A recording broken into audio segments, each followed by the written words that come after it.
ആശ്വാസം നേടാം. ഹൃത്തിനുള്ളിൽ ജീവൻ നൽകും വചനം, തിരുവചനം. പിതാവിൻ്റെയും പുത്രൻ്റെയും പരിശുദ്ധാത്മാവിൻ്റെയും നാമത്തിൽ ആമേൻ. ഈശോയിൽ ഏറ്റവും സ്നേഹമുള്ളവരെ, ഗലാത്യക്കാർക്കുള്ള ലേഖനത്തിലെ 1-ാമത്തെ അധ്യായം 15-ാമത്തെ തിരുവചനത്തിൽ പൗലോസ് അപ്പോസ്തലൻ മനോഹരമായ തൻ്റെ വിളിയെക്കുറിച്ച് പറയുന്നുണ്ട്. ഞാൻ മാതാവിൻ്റെ ഉദരത്തിലായിരിക്കുമ്പോൾ തന്നെ ദൈവം എന്നെ പ്രത്യേകം തിരഞ്ഞെടുത്തു. തൻ്റെ കൃപയാൽ അവിടുന്ന് എന്നെ വിളിച്ചു. ഞാൻ മാതാവിൻ്റെ ഉദരത്തിൽ ആയിരിക്കുമ്പോൾ തന്നെ ദൈവം എന്നെ പ്രത്യേകം തിരഞ്ഞെടുത്തു. തൻ്റെ കൃപയാൽ അവിടുന്ന് എന്നെ വിളിച്ചു. നമ്മളൊക്കെ ഒത്തിരി ആശ്വാസം കണ്ടെത്താൻ സഹായിക്കുന്ന ഒരു വചനമാണ്. ദൈവത്തിൻ്റെ കരങ്ങളിൽ വളരെ സുരക്ഷിതമാണ് നമ്മളെന്നും ദൈവത്തിൻ്റെ മുമ്പിൽ നമ്മൾ വിലപ്പെട്ടവരാണ് എന്നും ഉള്ള തോന്നൽ നമ്മുടെ ജീവിതത്തിൽ ഒരുപാട് നന്മകൾ ചെയ്യുവാൻ, കർത്താവിന് വേണ്ടി ഒരുപാട് പ്രവർത്തിക്കുവാൻ നമ്മളെ കരുത്ത് പകരുന്ന വചനമാണിത്. ഈ വചനമാണ് പൗലോസ് അപ്പോസ്തലൻ്റെ ജീവിതത്തിൽ പൗലോസ് അപ്പോസ്തലന് ഏത് ക്ലേശവും സഹിക്കാനും എത്രത്തോളം ദുരന്തത്തിലൂടെ കർത്താവിന് വേണ്ടി കടന്നു പോകുവാനും അപ്പോസ്തലനെ സഹായിച്ചത്. ഞാൻ മാതാവിൻ്റെ ഉദരത്തിൽ ആയിരിക്കുമ്പോൾ തന്നെ ദൈവം എന്നെ പ്രത്യേകം തിരഞ്ഞെടുത്തു. തൻ്റെ കൃപയാൽ അവിടുന്ന് എന്നെ വിളിച്ചു. അദ്ദേഹത്തിൻ്റെ മനസ്സിൻ്റെയും ആത്മാവിൻ്റെയും ആഴങ്ങളിൽ അദ്ദേഹത്തെ ശക്തിപ്പെടുത്തിയ വചനമായിരുന്നു ഇത്. പ്രിയപ്പെട്ട സഹോദരങ്ങളെ, അപ്പോസ്തലൻ്റെ ജീവിതത്തിൽ മാത്രമല്ല, നമ്മുടെ ഓരോരുത്തരുടെയും ജീവിതത്തിൽ ദൈവം ഇത്ര ശക്തമായിട്ട് നമ്മോട് പറയുന്നുണ്ട്. നമ്മൾ ഓരോരുത്തരും ദൈവത്തിന് വളരെ പ്രധാനപ്പെട്ട വ്യക്തികളാണ്. കാരണം ദൈവം ഓരോ ആത്മാവിനും അത്രത്തോളം വില നൽകുന്നുണ്ട്. അതുകൊണ്ടാണ് ആത്മാവിന് നഷ്ടപ്പെടുത്തിയാൽ ആത്മാവിന് പകരമായി നീ എന്തു കൊടുക്കും? അതെല്ലാം മനുഷ്യൻ്റെയും ആത്മാവ് വളരെ പ്രധാനപ്പെട്ടതാണ്. ഓരോ വ്യക്തിയും ദൈവത്തിന് പ്രധാനപ്പെട്ടതാണ്. ഞാൻ അത്ര പ്രാധാന്യമുള്ള വ്യക്തിയല്ല എന്ന് ആരെങ്കിലും തോന്നുന്നു എങ്കിൽ ദൈവം അവനെ വളരെ പ്രത്യേകം സ്നേഹിക്കുന്നുണ്ട് എന്നുള്ള ആഴമായ ബോധ്യത്തിലേക്ക് വരുവാൻ സാധിക്കുമ്പോൾ മാത്രമാണ് നമുക്ക് മഹത്തായ കാര്യങ്ങൾ ചെയ്യുവാനായിട്ട് സാധിക്കുക. ദൈവത്തിന് ഓരോരുത്തരെയും കുറിച്ച് വ്യക്തമായ പ്ലാനും പദ്ധതിയും ഉണ്ട് എന്ന് ഈ വചനം നമ്മെ ഓർമ്മപ്പെടുത്തുകയാണ്. ദൈവത്തിന് ഓരോരുത്തരെയും കുറിച്ച് വ്യക്തമായ പ്ലാനും പദ്ധതിയും ഉണ്ട്. നമ്മൾ ഓരോരുത്തരും ജനിക്കുമ്പോൾ തന്നെ ദൈവം നിശ്ചയിച്ചിട്ടുണ്ട് നമ്മൾ ഓരോരുത്തരും വലിയ വലിയ വ്യക്തികളാണ്. പക്ഷേ നമ്മുടെ ജീവിതയാത്രയിൽ പലപ്പോഴും നമ്മൾ തന്നെ പലവിധ തിന്മകളുടെയും പലവിധ സാഹചര്യങ്ങളുടെയും പിടിയിൽപ്പെട്ട് നമ്മൾ അസ്വസ്ഥരാവുകയും ദൈവത്തിൻ്റെ ഈ വലിയ തിരഞ്ഞെടുപ്പിൽ നിന്ന് നമ്മൾ പലപ്പോഴും മാറിപ്പോവുകയും നമ്മുടെ ബുദ്ധിയും മനസ്സും ഓർമ്മയും ഒക്കെ മറ്റു വഴിക്ക് തിരിയുകയും ദൈവത്തിന് പ്രധാനപ്പെട്ട ആളാണ് എന്നുള്ള ആ ചിന്തയിൽ നിന്ന് നമ്മൾ മാറിപ്പോവുകയും നമ്മുടെ കരുത്തും ശേഷിയും നമുക്ക് നഷ്ടമാവുകയും ചെയ്യുന്നു. പൗലോസ് അപ്പോസ്തലനെ ദൈവം അമ്മയുടെ ഉദരത്തിൽ തന്നെ പ്രത്യേകം തിരഞ്ഞെടുത്ത് വിളിച്ചു എന്നുള്ള ആ ബോധ്യം മഹത്തായ കാര്യങ്ങൾ ചെയ്യുന്നതിന് അപ്പോസ്തലനെ സഹായിച്ചു. അത് അപ്പോസ്തലന് വലിയൊരു കരുത്തും ശക്തിയുമായിരുന്നു. ദൈവം എന്നെ പ്രത്യേകം തിരഞ്ഞെടുത്തതാണ്, ദൈവം എന്നെ ഈ ദൗത്യത്തിനായി നിയോഗിച്ചതാണെന്നുള്ള ആ ചിന്തയും ആ ആഴമായ ബോധ്യവും നമ്മുടെ ജീവിതത്തിലും നമുക്ക് ഈ ഒരു ബോധ്യം നമ്മളിലേക്ക് കൊണ്ടുവരുവാനായിട്ട് നമുക്ക് പ്രത്യേകം പരിശ്രമിക്കുകയും പ്രാർത്ഥിക്കുകയും ചെയ്യാം. ഓരോരുത്തരും എങ്ങനെ ജീവിക്കണമെന്നും അവൻ്റെ ജീവിതത്തിൽ എന്ത് ചെയ്യണമെന്നും എന്തായിരിക്കണം ഓരോരുത്തരുടെയും ജീവിതത്തിൻ്റെ അവസ്ഥയും ലക്ഷ്യവും എന്ന പ്രത്യേക കരുതലും നമ്മുടെ ദൈവത്തിനുണ്ട്. പക്ഷേ ദൈവത്തിൻ്റെ ഈ കരുതലിനനുസരിച്ച് വളരുവാനും അതിനനുസരിച്ച് ഉയരുവാനും പലപ്പോഴും നമുക്ക് കഴിയാതെ പോകുന്നത് നമ്മുടെ ജീവിതത്തിലെ പലവിധ പ്രശ്നങ്ങളിൽ കുടുങ്ങി നമ്മൾ അത്തരത്തിൽ ആയിപ്പോകുന്നതാണ്. പൗലോസ്ലീഹായുടെ ജീവിതം നോക്കുമ്പോൾ അദ്ദേഹം സഭയെ പീഡിപ്പിച്ചവനായിരുന്നു. സ്തെഫാനോസിനെ കല്ലെറിയുമ്പോൾ കല്ലെറിഞ്ഞവരുടെ വസ്ത്രങ്ങൾ സൂക്ഷിച്ചുകൊണ്ടിരുന്നവനാണ് ഈ പൗലോസ് അപ്പോസ്തലൻ. പക്ഷേ മാനസാന്തരത്തിന് ശേഷം കർത്താവിന് വേണ്ടി അദ്ദേഹം കൊയ്തു തീർത്ത വയലുകൾ എത്ര വിശാലമായിരുന്നു. അദ്ദേഹത്തിൻ്റെ ദൗത്യം എത്ര വിശാലമായിരുന്നു. സഭ പത്രോസിനെയും പൗലോസിനെയുമാണ് സഭയുടെ നെടും തൂണുകളായിട്ട് പരിഗണിക്കുന്നത്. അപ്പോൾ അത്രത്തോളം വലിയൊരവസ്ഥയിലേക്ക് സഭയെ പീഡിപ്പിച്ചുകൊണ്ടിരുന്നവൻ വളർന്നു എങ്കിൽ അദ്ദേഹത്തിന് ലഭിച്ച ഒരു ആഴമായ ബോധ്യമാണ് ആ കരുത്തും ആ ശക്തിയും അദ്ദേഹത്തിന് നൽകിയതും ദൈവത്തിൻ്റെ ആഗ്രഹത്തിനും പദ്ധതികൾക്കും അനുസരിച്ച് വളരുവാൻ അദ്ദേഹത്തിന് സാധിച്ചതും. തികച്ചും ദൈവികമായ ഒരു ഇടപെടലായിരുന്നു പൗലോസ് അപ്പസ്തോലൻ്റേത് എന്ന് നമ്മൾ മനസ്സിലാക്കണം. അപ്പസ്തോലൻ്റെ വിളിയിലൂടെ ദൈവം അദ്ദേഹത്തെ ഏറ്റെടുക്കുകയായിരുന്നു. പിന്നെ ഒരു ദൗത്യത്തിനായിട്ടും അദ്ദേഹം പിന്തിരിഞ്ഞിട്ടില്ല. പിന്നെ അദ്ദേഹത്തിൻ്റെ ജീവിതത്തിലെ ഏറ്റവും വലിയ ദൗത്യം യേശുക്രിസ്തു കർത്താവാണ് എന്ന ലോകം മുഴുവനും പ്രഘോഷിക്കുന്നതിനുള്ള ശ്രദ്ധ മാത്രമായിരുന്നു. പിന്നെ എൻ്റെ ജീവിതത്തിൽ മറ്റ് യാതൊരു ലക്ഷ്യങ്ങളും അപ്പസ്തോലന് ഉണ്ടായിരുന്നില്ല. ഗലാത്യർക്കുള്ള ലേഖനത്തിൽ 1-ാമത്തെ അധ്യായം 11 മുതലുള്ള തിരുവചനങ്ങളിൽ അദ്ദേഹം തൻ്റെ ഈ അവസ്ഥയെക്കുറിച്ച് പറയുന്നുണ്ട്. സഹോദരരെ, ഞാൻ പ്രസംഗിച്ച സുവിശേഷം മാനുഷികമല്ല എന്ന് ഞാൻ നിങ്ങളെ അറിയിക്കുന്നു. അദ്ദേഹത്തിന് വളരെ ബോധ്യമാണത്. എന്തെന്നാൽ മനുഷ്യനിൽ നിന്നല്ല ഞാനത് സ്വീകരിച്ചത്, ആരും അതെന്നെ പഠിപ്പിച്ചുമില്ല, യേശുക്രിസ്തുവിൻ്റെ വെളിപാടിലൂടെയാണ് അതെനിക്ക് ലഭിച്ചത്. പൗലോസ്ലീഹ വെളിപാടിനായി കാത്തിരുന്നു. സഹോദരരെ, ഞാൻ പ്രസംഗിച്ച സുവിശേഷം മാനുഷികമല്ല എന്ന് ഞാൻ നിങ്ങളെ അറിയിക്കുന്നു. എന്തെന്നാൽ മനുഷ്യനിൽ നിന്നല്ല ഞാനത് സ്വീകരിച്ചത്, ആരും അതെന്നെ പഠിപ്പിച്ചുമില്ല, യേശുക്രിസ്തുവിൻ്റെ വെളിപാടിലൂടെയാണ് അതെനിക്ക് ലഭിച്ചത്. അദ്ദേഹത്തിന് എങ്ങനെയാണ് ഈ വെളിപാട് ലഭിച്ചത്? അദ്ദേഹം ആ വെളിപാടിന് വേണ്ടി കുതിരപ്പുറത്ത് നിന്ന് അപ്പസ്തോല പ്രവൃത്തി 9-ാമത്തെ അധ്യായത്തിൽ അദ്ദേഹത്തിൻ്റെ മാനസാന്തരത്തെക്കുറിച്ച് പറയുന്നുണ്ട്. അദ്ദേഹം അവിടെ ഡമാസ്കസിലുള്ള സിനഗോഗുകളിൽ നിന്ന് എല്ലാ ക്രിസ്ത്യാനികളെയും ക്രിസ്തുമാർഗത്തിലൂടെ നടക്കുന്ന എല്ലാവരെയും പിടിച്ച് ജെറൂസലേമിലേക്ക് കൊണ്ടുവരുന്നതിന് കത്തുമായിട്ട് എല്ലാ അനുവാദപത്രങ്ങളുമായിട്ട് അദ്ദേഹം പോവുകയാണ്. അദ്ദേഹത്തിൻ്റെ രാജകീയമായ ഒരു പോക്കാണ് ക്രിസ്തു ശിഷ്യരെ പീഡിപ്പിക്കുന്നതിന് വേണ്ടിയിട്ട്. ആ പോക്കിലാണ് ദൈവം അദ്ദേഹത്തെ കുതിരപ്പുറത്തു നിന്നും തള്ളിത്താഴെയിട്ട് അദ്ദേഹത്തിൻ്റെ കണ്ണുകളെ അന്ധമാക്കി 3 ദിവസത്തേക്ക് അദ്ദേഹം ഒന്നും ഭക്ഷിച്ചുമില്ല, പാനം ചെയ്തുമില്ല. അദ്ദേഹത്തിനൊന്നും കാണത്തില്ലായിരുന്നു. മറ്റുള്ളവരുടെ സഹായത്താലാണ് അദ്ദേഹം നടന്നത്. കൈ പിടിച്ചാണ് അദ്ദേഹത്തെ നടത്തിയത്. പ്രിയപ്പെട്ട സഹോദരങ്ങളെ, ഈ അവസ്ഥയിൽ അദ്ദേഹം എന്താണ് ചെയ്തത്? കർത്താവിൻ്റെ വെളിപാട് ലഭിക്കുവാനായി അദ്ദേഹം കാത്തിരുന്നു. നമുക്ക് എന്തുകൊണ്ട് ഇത്തരത്തിൽ വെളിപാടുകൾ ലഭിക്കുന്നില്ല? നമ്മുടെ ജീവിതത്തിൽ വെളിപാടുകൾക്കായി നമ്മൾ കാത്തിരിക്കാറില്ല. വെളിപാടുകൾക്കായി ദൈവത്തോട് നമ്മൾ ചോദിക്കാറുമില്ല. അപ്പം വെളിപാടുകൾക്കായി കാത്തിരുന്ന പൗലോസ് അപ്പസ്തോലന് ദൈവം ക്രിസ്തു വെളിപാടിലൂടെ എല്ലാം വ്യക്തമാക്കി കൊടുത്തു. ദൈവത്തിൻ്റെ പദ്ധതികളോട് അദ്ദേഹം സഹകരിച്ചു. ദൈവത്തിനായി അദ്ദേഹം കാത്തിരുന്നു. ഈ കാത്തിരിപ്പ് അദ്ദേഹത്തെ വലിയൊരു അനുഗ്രഹത്തിലേക്കും വലിയൊരു വെളിപാടിലേക്കും അദ്ദേഹത്തെ നയിച്ചു. ജനിച്ചു വളർന്ന് നിയമങ്ങളെല്ലാം പഠിച്ചവനായിരുന്നു പൗലോസ് അപ്പസ്തോലൻ. ദൈവത്തിൻ്റെ സഭയെ കഠിനമായി പീഡിപ്പിക്കുകയും അതിനെ ഉന്മൂലനം ചെയ്യാൻ പരിശ്രമിക്കുകയും ചെയ്തപ്പോഴും ദൈവത്തിൻ്റെ വിളി നിലനിൽക്കുന്നുണ്ടായിരുന്നു. അദ്ദേഹം പറയുന്നു, അമ്മയുടെ ഉദരത്തിലായിരുന്നപ്പോഴേ ദൈവം എന്നെ തിരഞ്ഞെടുത്തതാണ്. അമ്മയുടെ ഉദരത്തിലായിരുന്നപ്പോഴേ ദൈവം അദ്ദേഹത്തെ തിരഞ്ഞെടുത്തിട്ടുണ്ട് എങ്കിൽ അദ്ദേഹം ജനിച്ചു വളർന്ന് നിയമങ്ങളൊക്കെ പഠിച്ച് ഈ സഭയെ പീഡിപ്പിക്കുവാനായി നടക്കുന്ന ആ കാലഘട്ടത്തിലും ദൈവത്തിൻ്റെ വിളി അദ്ദേഹത്തിൽ നിലനിൽക്കുന്നുണ്ടായിരുന്നു. പക്ഷേ സമയമായപ്പോൾ ദൈവം അദ്ദേഹത്തെ വിളിച്ചു. ആ സമയമാകുന്നത് വരെ അദ്ദേഹത്തിൻ്റെ ദൗത്യങ്ങളൊക്കെ ചെയ്ത് അദ്ദേഹത്തിൻ്റെ ദൗത്യം അതാണ് എന്ന് തെറ്റിദ്ധരിച്ച് അദ്ദേഹം നടക്കുകയായിരുന്നു. അപ്പം ദൈവത്തിൻ്റെ ഈ വിളി നിലനിൽക്കുന്നുണ്ടായിരുന്നു. ഗലാത്യർക്കുള്ള ലേഖനത്തിലെ 1-ാമത്തെ അധ്യായം 17-ാമത്തെ തിരുവചനത്തിലെ ഇങ്ങനെ പറയുന്നു, ഞാൻ ഒരു മനുഷ്യൻ്റെയും ഉപദേശം തേടാൻ നിന്നില്ല, എനിക്ക് മുമ്പേ അപ്പസ്തോലന്മാരായവരെ കാണാൻ ഞാൻ ജെറൂസലേമിലേക്ക് പോയതുമില്ല.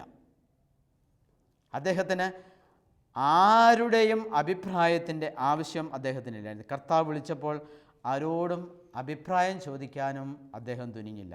ഞാൻ ഒരു മനുഷ്യൻ്റെയും ഉപദേശം തേടാൻ നിന്നില്ല, എനിക്ക് മുമ്പേ അപ്പസ്തോലന്മാരായവരെ കാണാൻ ഞാൻ ജെറൂസലേമിലേക്ക് പോയതുമില്ല. കർത്താവ് അദ്ദേഹത്തോട് പറഞ്ഞു. ആരാണ് അദ്ദേഹം അന്വേഷിച്ചു. കുതിരപ്പുറത്തുനിന്ന് താഴെ വീണപ്പോൾ ഈശോ പറഞ്ഞു, നീ പീഡിപ്പിക്കുന്ന ഈശോയാണ് ഞാൻ.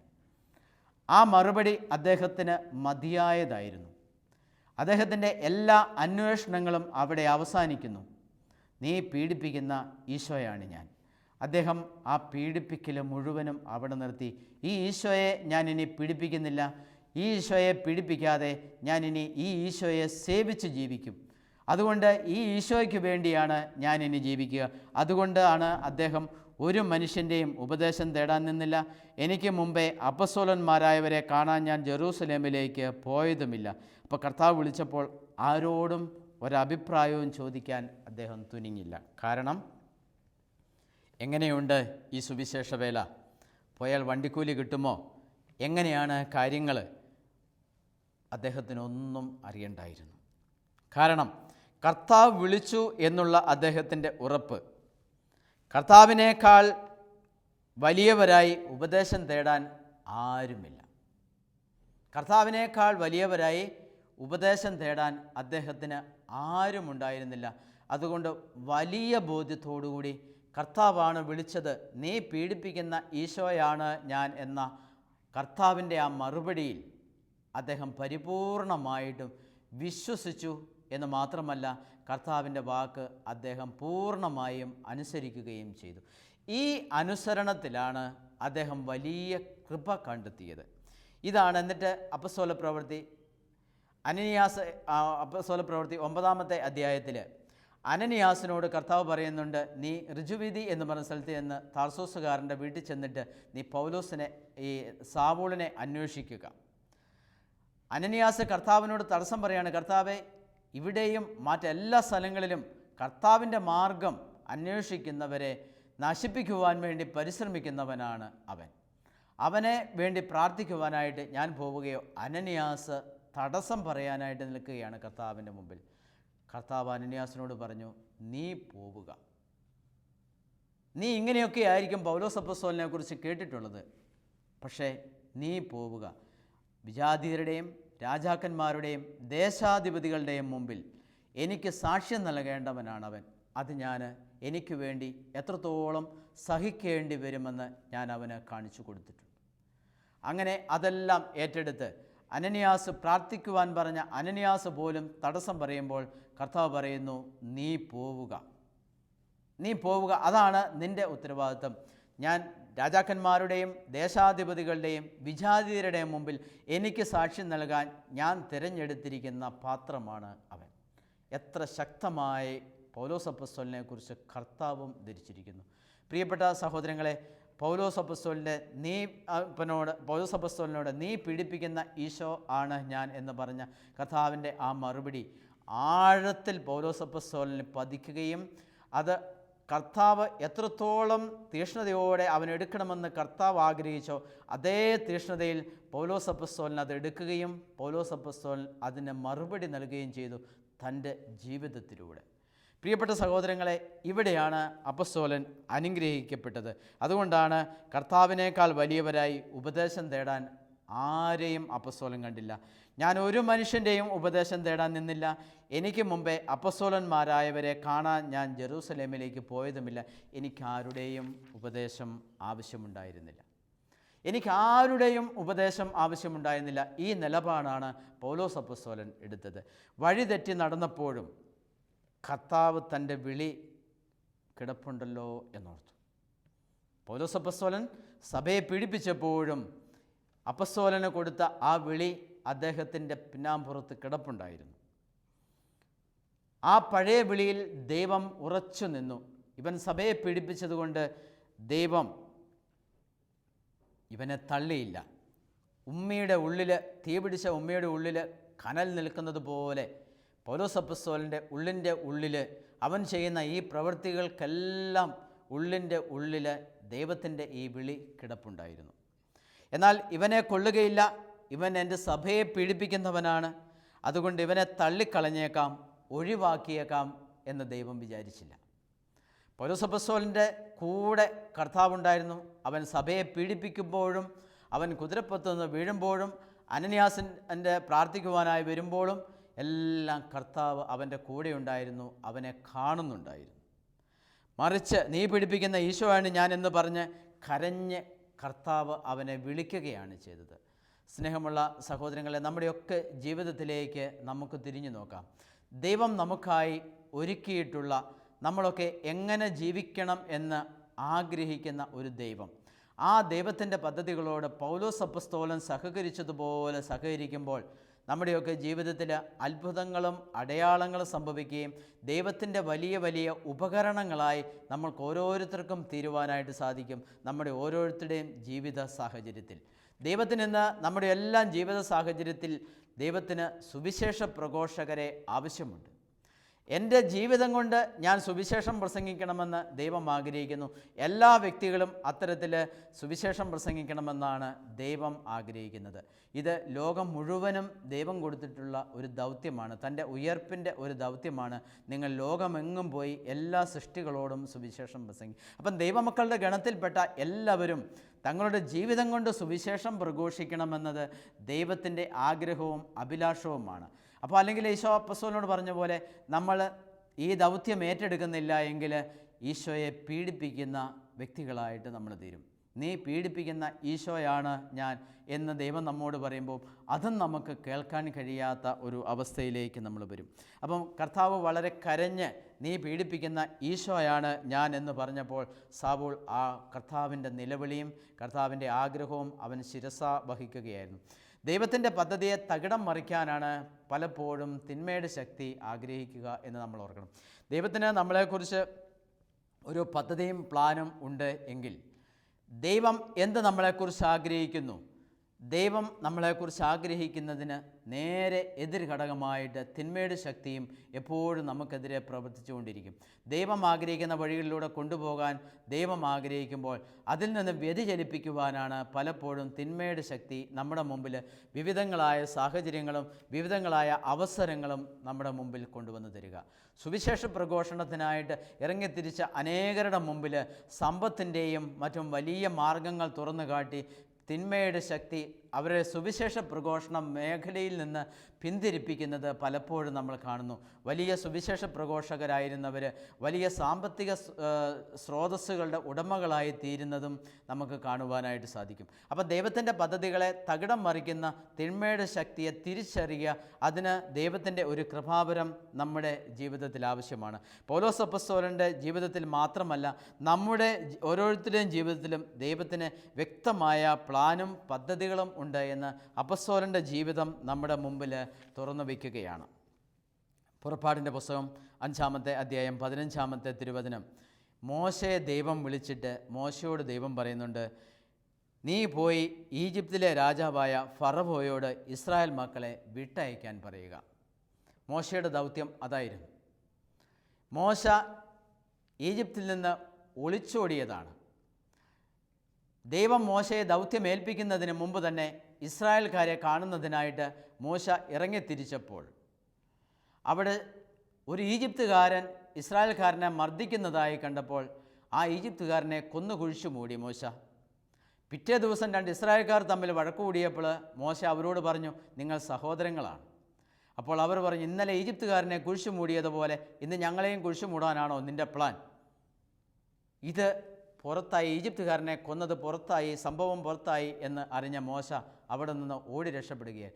ദൈവം അവനെ ദൗത്യം ഏൽപ്പിക്കുന്നതിന് മുമ്പ് തന്നെ ഇസ്രായേൽക്കാരെ മോചിപ്പിക്കുവാനുള്ള ഒരു ദൗത്യം മോശ ഏറ്റെടുക്കുകയാണ്. പ്രിയപ്പെട്ട സഹോദരങ്ങളെ, ദൈവം ഒരു സമയം നിശ്ചയിച്ചിട്ടുണ്ട്.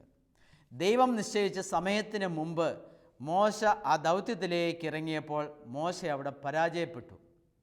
മോശ ഈജിപ്തുകാരനെ കൊന്നു. ഇസ്രായേൽക്കാരൻ തന്നെ അത് ചോദ്യം ചെയ്തു. എന്നാൽ ദൈവം ദൗത്യമേൽപ്പിച്ചതിന് ശേഷം മോശ വീണ്ടും ഫറവോയുടെ അടുത്ത് ചെന്നു. അവിടെ പോയി ദൈവം അവനോട് പറയും, നീ പോയി ഈജിപ്തിലെ രാജാവായ ഫറവോയോട് ഇസ്രായേൽ മക്കളെ വിട്ടയക്കാൻ പറയുക. അപ്പോൾ ആരും ഒരു തടസ്സം പറയുന്നില്ല. ഇസ്രായേൽ മക്കൾ അവനെ എതിർത്തുവെങ്കിലും അവൻ്റെ പിന്നാലെ ഉണ്ടായിരുന്നു. അപ്പം മോശ അവിടെ ദൈവത്തിന് നൽകുന്ന മറുപടി, ഇസ്രായേൽ മക്കൾ പോലും ഞാൻ പറയുന്നത് കേൾക്കുന്നില്ല കർത്താവേ, പിന്നെ ഫറവോ കേൾക്കുമോ? പോരെങ്കിൽ ഞാൻ സംസാരിക്കാൻ കഴിവില്ലാത്തവനുമാണ്. മോശ തൻ്റെ ദൗർബല്യം മുഴുവനും അവിടെ ഏറ്റുപറയുകയാണ്. മോശ എല്ലാ കഴിവുകേടുകളും ദൈവത്തിൻ്റെ മുമ്പിൽ ഏറ്റുപറഞ്ഞു, തുറന്നു പറഞ്ഞു. പ്രിയപ്പെട്ട സഹോദരങ്ങളെ, മോശ ഒരുപാട് കഴിവ് കുറഞ്ഞവൻ. മോശ പറയുന്നു, സംസാരശേഷി ഇല്ലാത്തവനാണ് ഞാൻ. അങ്ങ് എന്നോട് സംസാരിച്ചതിന് ശേഷവും എനിക്കൊരു വ്യത്യാസവും വന്നിട്ടില്ല. ഞാൻ അങ്ങനെ തന്നെയാണ്. എന്നിലൊരു സംസാരശേഷി പോലും എനിക്കൊരു കഴിവും നീ സംസാരിച്ചതിന് ശേഷം കൂടുതലും. പക്ഷേ ദൈവം ആ വലിയ ദൗത്യം നിർവഹിക്കുവാൻ മോശയെ ചുമതലപ്പെടുത്തി ആ വലിയ ദൗത്യം മോശ നിർവഹിക്കുന്നതായിട്ടും നമ്മൾ കാണുന്നുണ്ട്. പുറപ്പാട് പുസ്തകം 6-ാം അധ്യായം 1-ാമത്തെ തിരുവചനം പറയുന്നു, ഞാൻ ഫറവോയോട് എന്ത് ചെയ്യുമെന്ന് നീ ഉടനെ കാണും. ശക്തമായ കരത്താൽ നിർബന്ധിതനായി അവൻ അവരെ വിട്ടയക്കും. അവരെ പുറന്തള്ളാതിരിക്കാൻ വയ്യാത്ത നില അവന് വന്നുകൂടും. ഫറവോയ്ക്ക് സംഭവിക്കാൻ പോകുന്നതാണ്.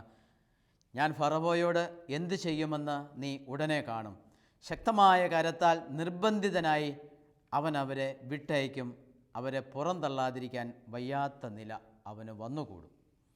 ശക്തമായ കരമാണ് ദൈവത്തിൻ്റെ കരം. പൗലോസ്